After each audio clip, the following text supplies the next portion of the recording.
I am General of the Army Ulysses S. Grant, and you find me this day in the library, and I should like to reflect with you on the fourth and final segment of my series of reflections on Grant and McClernand. And this would be when I give you what General McClernand did after I relieved him of command on June the 18th of 1863, because he stayed quite busy writing a lot of letters. And I would like to look at his time from the relief of command on June the 18th of 63 until his resignation in November of 64. It's important here early on to say that the French had marched into Mexico City on June the 7th of 63, just 11 days before I relieved him. That had no impact on what was going on with Vicksburg, but it did play a large role in what General McClernand did after he was relieved of command. And on June the 18th of 63, as I have discussed in an earlier reflection, I relieved him of command with orders to return to his home in Illinois and wait further orders. Something that might be of interest is that since he had orders to report home to await further orders, he was tethered to his home. He couldn't go to Washington City in person to visit with President Lincoln or Secretary Stanton. He had to stay at home. So he engaged in a rather busy letter writing campaign. But on June the 23rd, he got back to Cairo, Illinois, and he wrote President Lincoln. He had no hesitation whatever with writing President Lincoln directly, which beleaguered the president and annoyed the Secretary of War, Stanton, no end, and everyone else that he was trumpeting about. But he sent the president a telegram from Cairo on June 23rd that said simply, "I have been relieved of command for a mistake made by my adjutant, not myself. Hear me!" Exclamation point. But then he made his way home, and during the month of June of 63, he began his extensive letter writing campaign, writing to Secretary of War Stanton, General-in-Chief Halleck, President Lincoln, the Secretary of the Interior, Montgomery Blair, the Postmaster General. He advocated overthrowing Stanton and ousting him from office.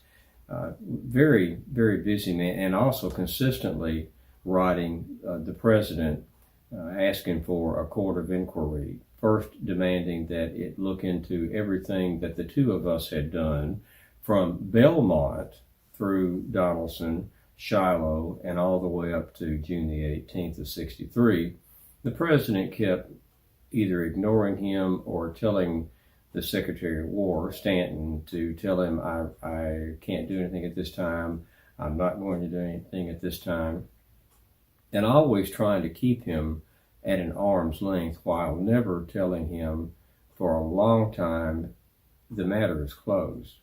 Because remember, McClernand was still a very powerful man in Illinois politics, and the war on the political side for the president was not going well in Illinois. Republicans had lost the House in the midterm elections of 1862.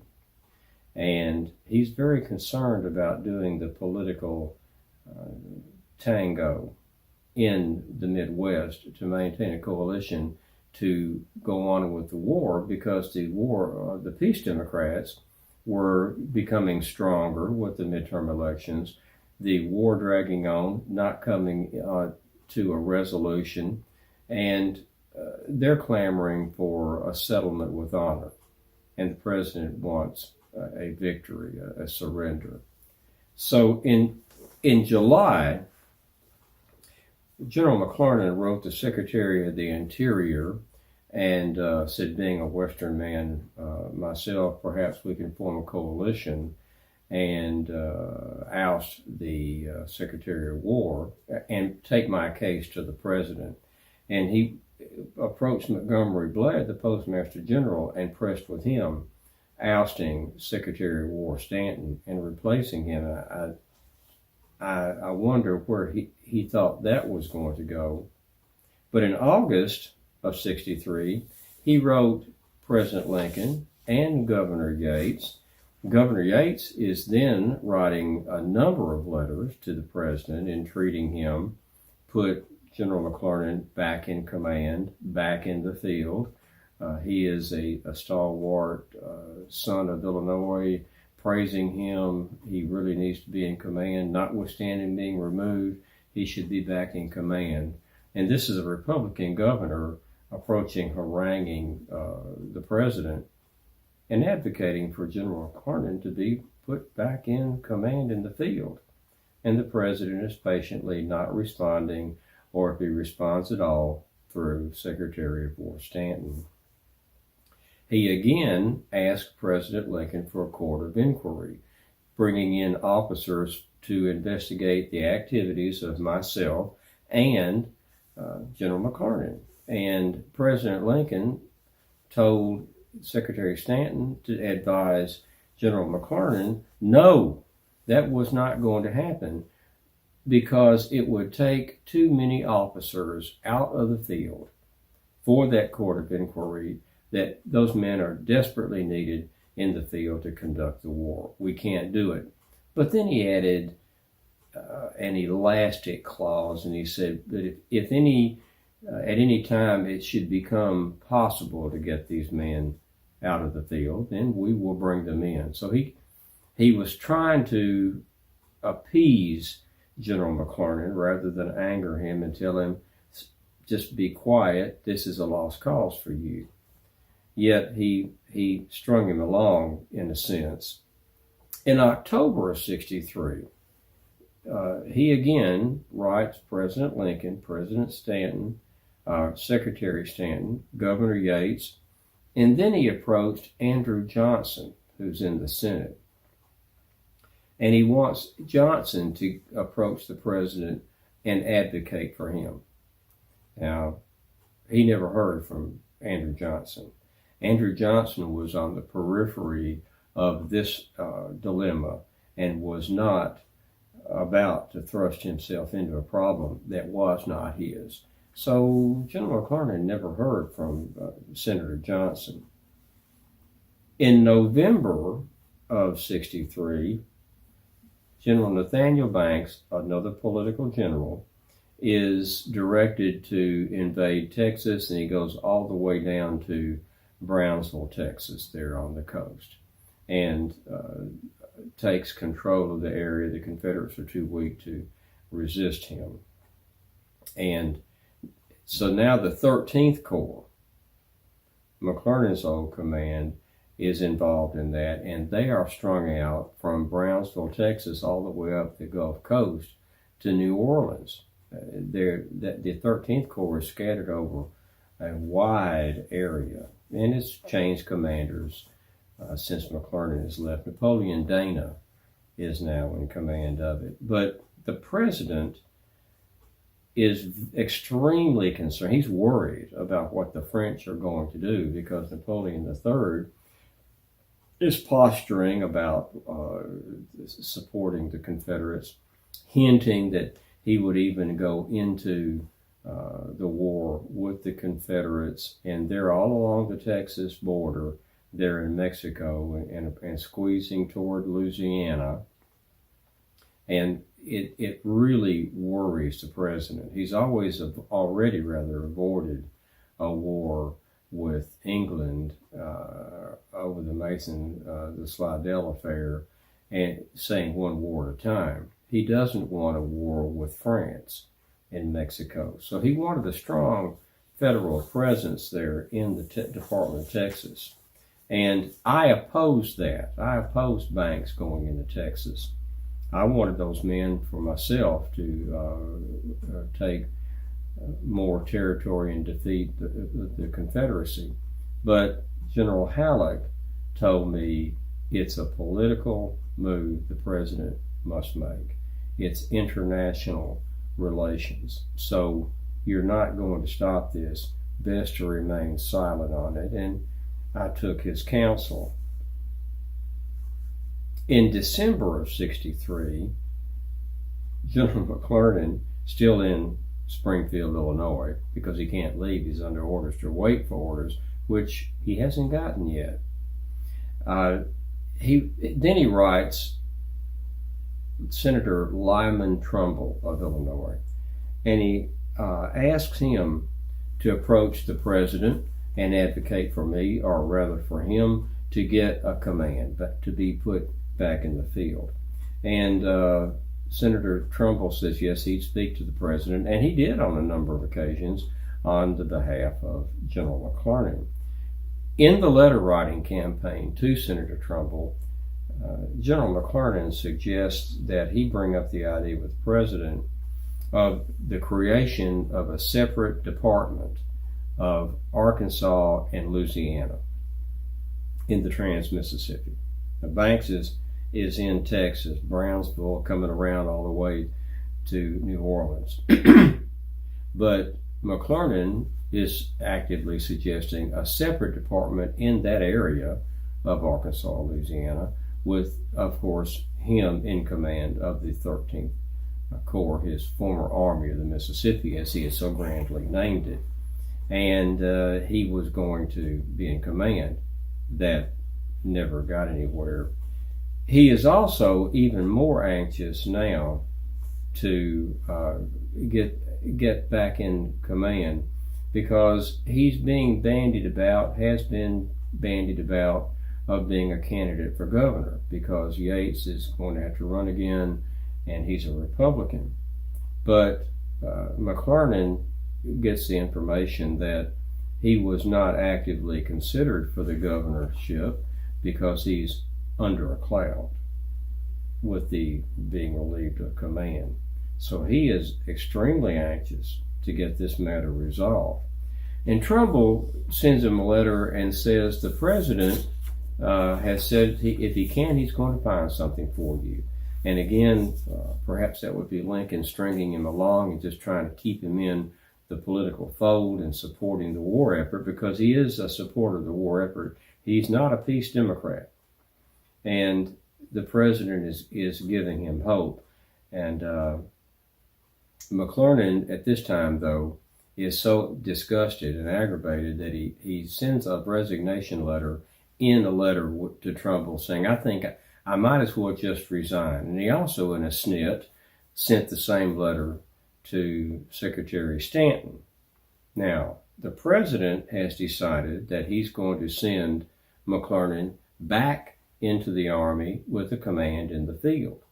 And in January, he's ordered to report to Nathaniel Banks in the Texas Department.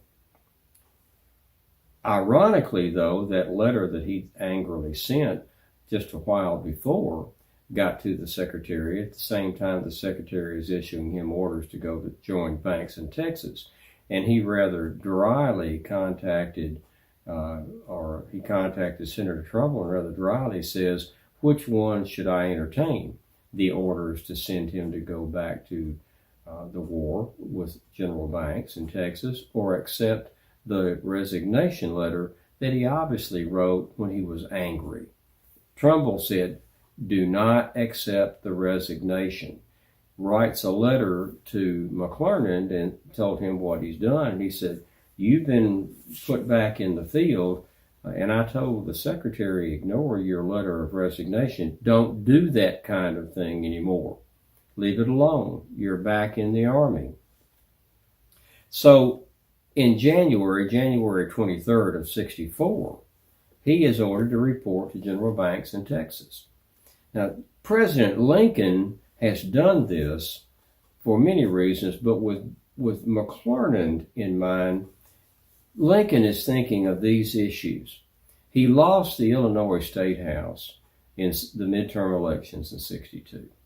He's gravely concerned that the peace Democrats are gaining great strength, and they are.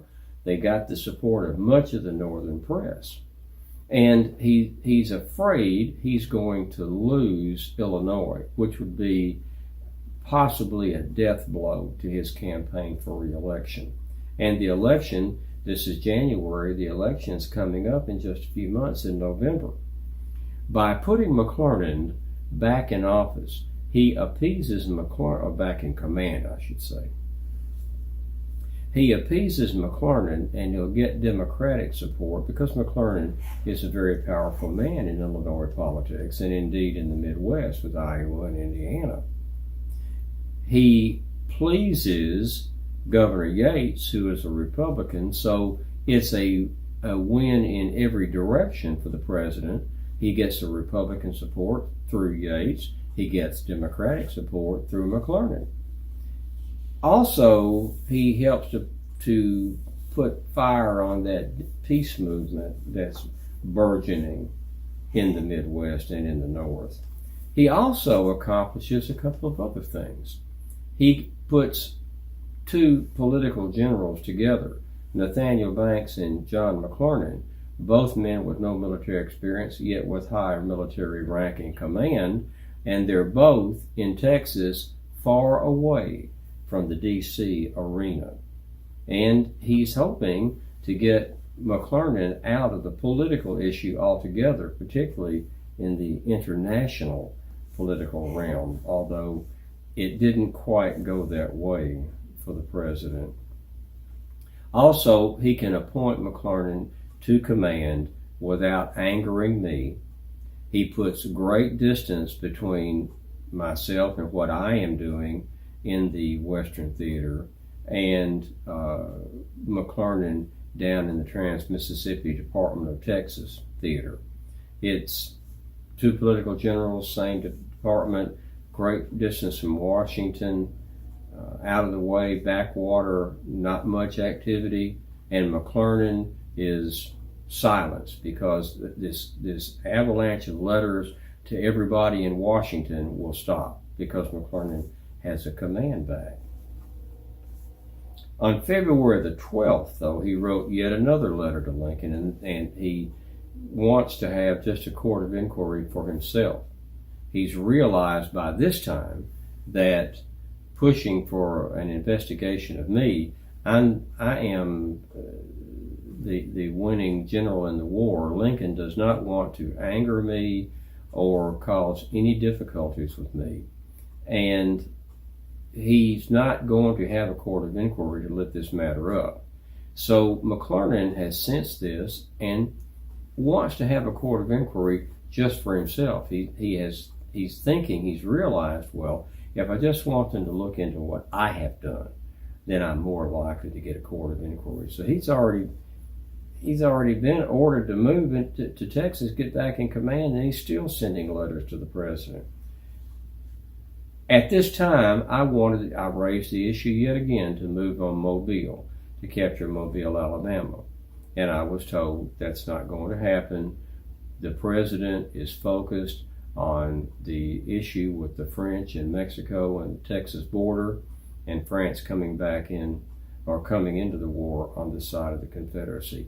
And Halleck wanted to clear Louisiana of Confederates as well. So the proposal to march on Mobile is going to yet again be ignored. And the Red River Campaign instead under Nathaniel Banks, which became a debacle of the First Order, was undertaken rather than moving on Mobile. On February the 23rd, General McClernand arrived in New Orleans with General Banks. His hail fellow well met, and Banks is glad to have him there. They have dinner at the home, and Mrs. Banks has a wonderful, I understand, dinner. And then 2 days later, he is put back in command officially of the 13th Army Corps. Now, General Halleck had already sent him at least one letter saying, if you were to put General McClernand back in command of the 13th Army Corps, that is certainly an appointment that the president would approve of, heartily approve of. So Banks had gotten the message of what to do with McClernand. He then sends him down to Brownsville and that area of Texas, where there has been some activity with Mexicans, Mexican warlord or two in that area, and the Mexicans in the area are opposing the French, and it's unknown who's going to prevail in that. Are the local banditos going to win the area? Are the French going to come in and win the area? Are the Confederates going to rise up, which is not likely, they were so weak there. But all of these questions are boiling. And McClernand gets down there and does a good job. McClernand was a good soldier when he wanted to be. He's seeing to his men the armory, the battle readiness of his troops, fortifications. He personally inspected over many, many miles of his territory from the coast inland, and several islands that he had command or responsibility for, and personally saw that they were all reinforced, developed, the morale was high, the men became well equipped. And all the time, though, he writes Senator Trumbull another letter, and at this time he urges that a separate Department of Texas be organized, and that he would be in command of the 13th Army Corps in a separate, he'd have his own department to command. And he advocated that it would be a good move because he had political experience, and that position would require political delicateness of dealing with the Mexicans, dealing with the French, and conducting the war. And he really pushed to have a separate department created for him to command. But that did not come to pass. Banks had launched the Red River Campaign, suffered 2 ignominious defeats, and had fallen back to Alexandria, Louisiana, with 30,000 troops. The Confederates were opposing him with 6,000.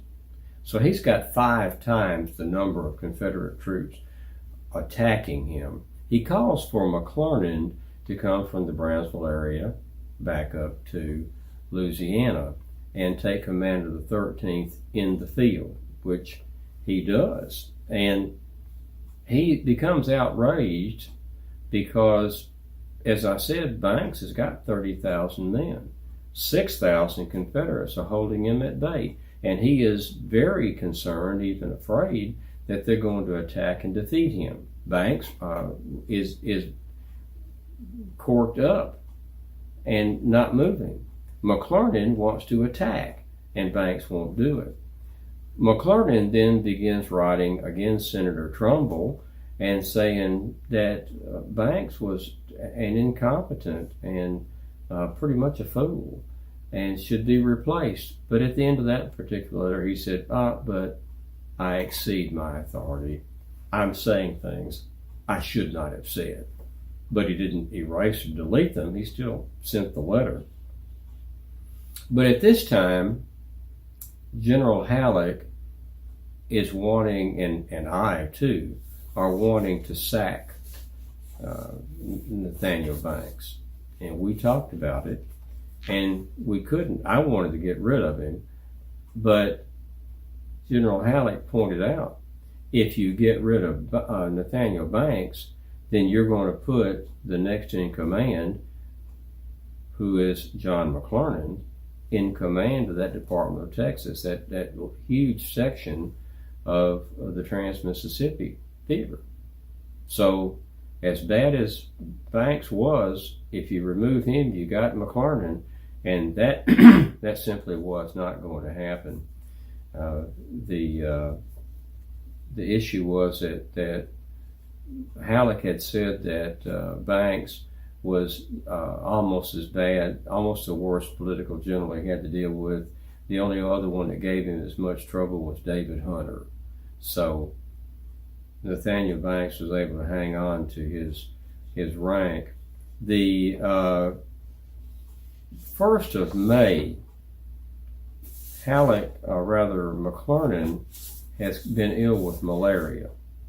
And on the 1st of May, he temporarily stepped down and put his second in command and said he was ill.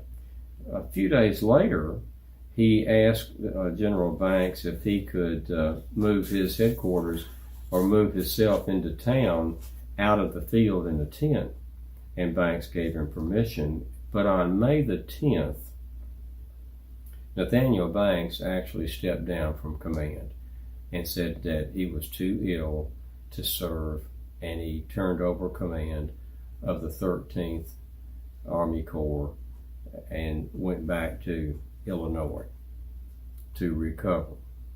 When he got back to Springfield, he then began practicing with 2 other attorneys in Springfield and had a good practice, and he continued writing the letters to everyone in Washington.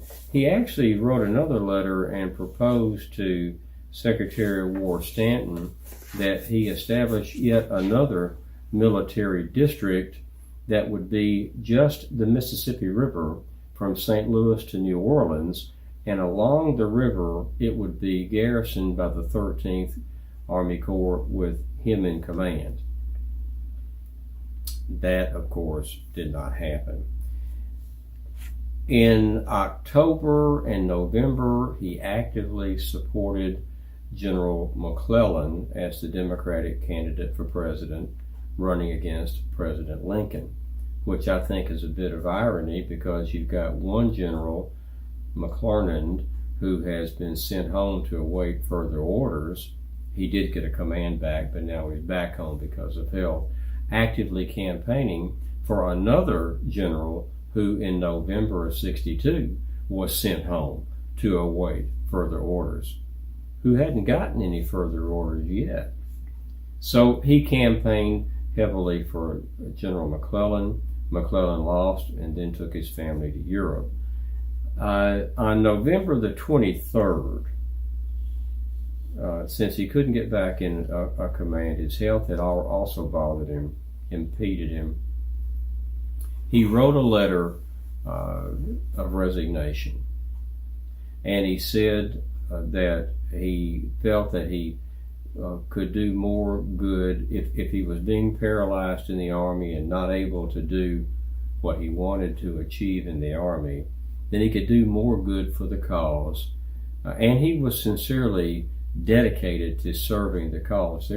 There's no question that John A. McClernand was a patriot and a courageous man in combat, but he felt that he would just have to be of more service at home than in the field.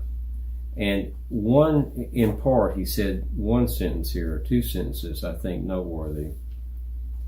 On November 23rd of 1864, he wrote his resignation letter, and said, "The personal relations borne towards me by officers in the military service who are my superiors in rank and influence render my future usefulness in my military capacity contingent and uncertain.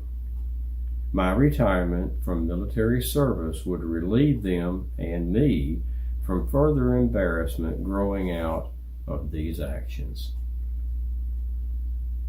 And General McClernand was out of the Army. General Sherman, in talking to his father-in-law, Thomas Ewing, wrote a letter and said this about General McClernand. "McClernand is a mean, envious, and impracticable fool that caused Grant and me more real trouble than any volunteer general we had to deal with. So saith Sherman." And I said in a letter to Secretary Stanton about that, about General McClernand's resignation, I said, "I am satisfied the good of the service will be advanced by his withdrawal from the service." And General McClernand and his Army career was gone and over. That is the fourth part of a four-part series of Grant and McClernand, where I have looked at my relationship, or largely lack of relationship, with General McClernand. And I believe that for this time together here in the library, I have said quite enough. I must be about my business and you about yours. So until we come together again in looking at the American Civil War and reflecting about it, I am General of the Army Ulysses S. Grant, and I bid you a fond farewell.